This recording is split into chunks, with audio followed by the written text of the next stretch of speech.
Alhamdulillahi Rabbil Alamin.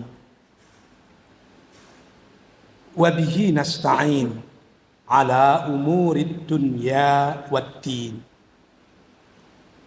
Ashhadu an la ilaha illallah wa ashhadu anna Muhammadan abduhu wa rasuluh la nabiyya ba'dah. Allahumma salli ala Muhammad wa ala ali Muhammad. Ya ayyuhal hadirun, inni usyikum wa iyaya bitaqwallah faqad fazal muttaqun. Qala Allah Ta'ala fil Qur'anil Karim, a'udzu billahi minasy syaithanir rajim. Bismillahirrahmanirrahim. Wa man ahsanu qawlan mimman da'a ilallah wa amila shalihan wa qala innani minal muslimin. Hadirin para kekasih Allah yang berbahagia, puja, puji dan syukur, tahmid, tasbih, tahlil dan takbir hanya wajar kita sanjungkan keharibaan Allah Rabbul Jalil. Hanya karena kudrat, iradat dan inayatnya kita masih diberi waktu untuk menunaikan sholat fardu Jumat di siang yang berbahagia ini. Semoga apa yang kita lakukan akan dibalasi oleh Allah dengan balasan yang sebaik-baiknya. Selawat beriring salam kita pohonkan kepada Allah agar senantiasa dicurahkan kepada Rasulullah Habibullah Muhammad sallallahu alaihi wasallam.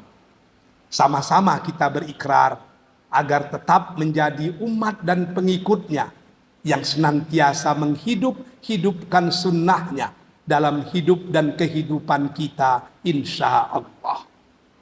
Dari mimbar yang berbahagia ini, khatib berwasiat untuk diri khatib dan kepada kita semua agar bertakwa kepada Allah. Janganlah sampai kita mati sebelum menjadi orang bertakwa yang hakiki. Hadirin para undangan Allah yang berbahagia,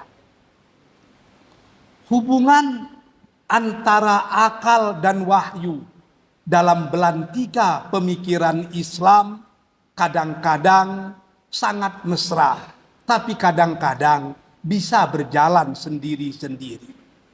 Wahyu adalah kebenaran yang mutlak, dalam istilah falsafah dikenal dengan absolutely absolute. Hanya saja pemahaman manusia tentang wahyu selalu bersifat relatively absolute. Ada kalanya orang ketika memahami ajaran Islam, dia cenderung menggunakan akal, bahkan kadang-kadang mengetepikan kebenaran wahyu.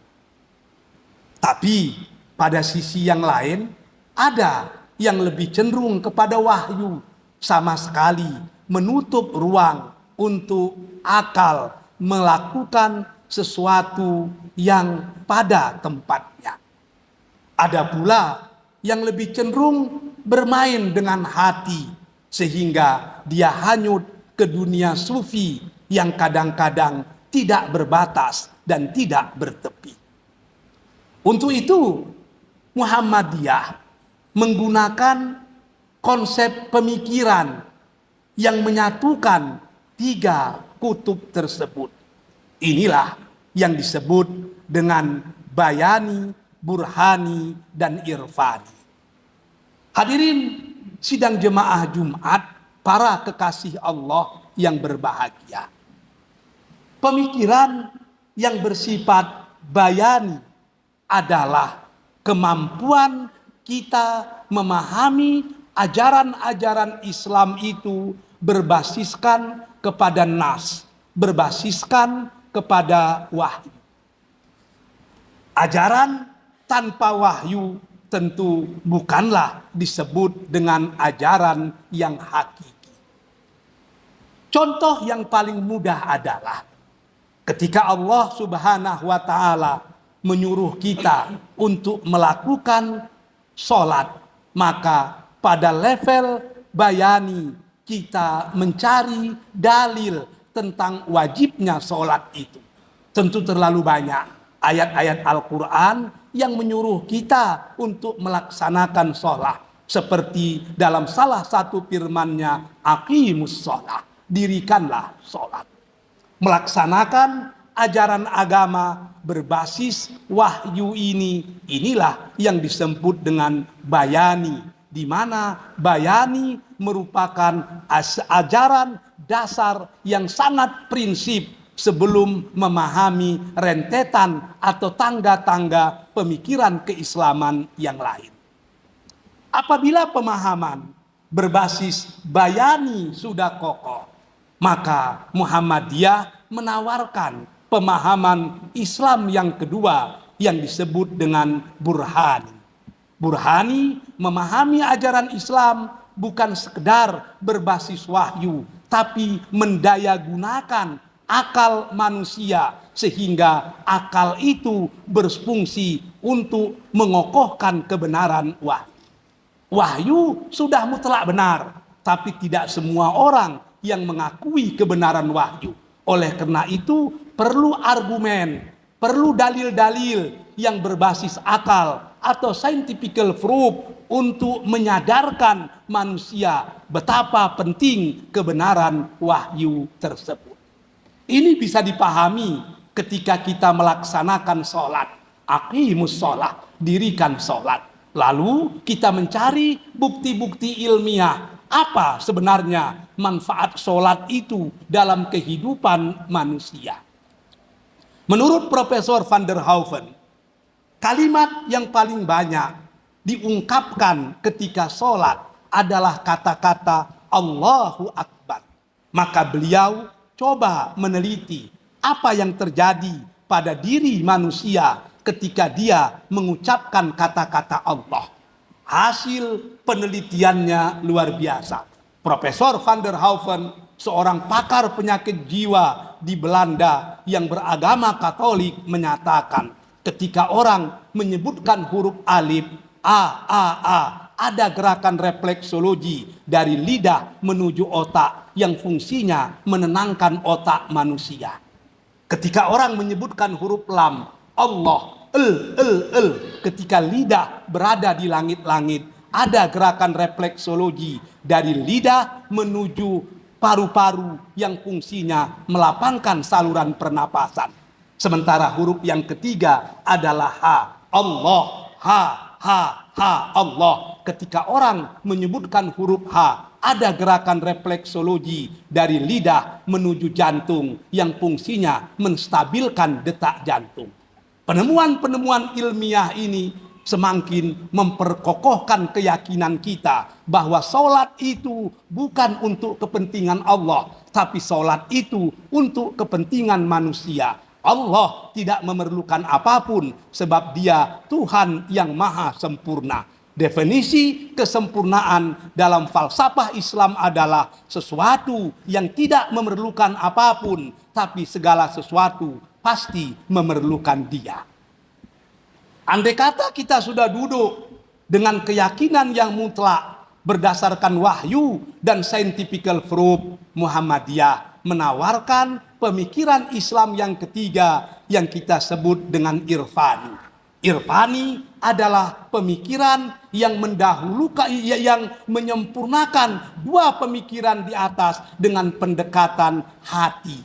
Dalam kaedah-kaedah pemikiran lain, inilah pendekatan sufistik. Tapi Muhammadiyah lebih cenderung kepada tasawuf akhlaki daripada tasawuf falsafi yang memerlukan pemahaman dan pemikiran bukan untuk masyarakat awam dan biasa.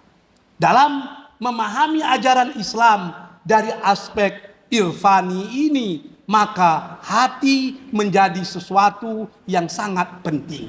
Ini yang dikatakan oleh Syekh Yusuf Al-Qaradawi, bahwa ibadah itu diasaskan oleh dua. Yang pertama at-ta'ah, dan yang kedua al-mahabbah.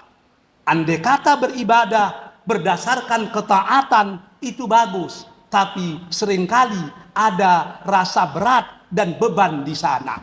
Akan tetapi kalau ibadah berbasiskan al-mahabbah, cinta, maka seberat apapun ibadah itu akan menimbulkan rasa rindu untuk melakukannya. Sebab kita tidak lagi terpaksa, tapi melakukan dengan penuh sukarela. Salat tidak dipahami lagi sebagai perbuatan, perkataan yang dimulai dengan takbir, yang diakhiri dengan salam. Tapi salat sudah sampai kepada level yang tertinggi, yaitu as-shalah rihlah ar-ruhaniyah. Salat itu sudah menjadi pengembaraan rohani. Salat itu tempat komunikasi yang paling dekat antara manusia dengan Tuhannya. Seperti hadis sahih menyatakan, aqrabu ma yakunul abdu mir rabbihi wa huwa sajid fa aksarud du'a. Sedekat-dekat hamba dengan Tuhannya adalah ketika dia sujud waktu sholat. Pada waktu itu perbanyaklah berkomunikasi dengan Allah. Bahkan Wahbah Az-Zuhaili menyatakan dalam falsafah sholat bahwa as-sholah hiya mi'rajul mu'minin. Sholat itu adalah mi'rajnya orang beriman. Rasul sangat dekat dengan Allah ketika dia mi'raj. Maka kita umat Muhammad sangat dekat dengan Allah ketika kita melaksanakan sholat. Anta'budallah ka'annaka tarahu fa illam takun tarahu fa innahu yaraka. Maka ketiga sumbu pemikiran Islam yang disajikan oleh Muhammadiyah ini memadukan antara kekokohan wahyu, kebenaran akal, dan kebeningan hati. Andai kata itu dilakukan, maka kita akan melaksanakan, memahami ajaran Islam itu secara kafah. Ini yang dikatakan udhulu fisilmi kafah. Pak tabiru ya ulil absar la'allakum turhamun.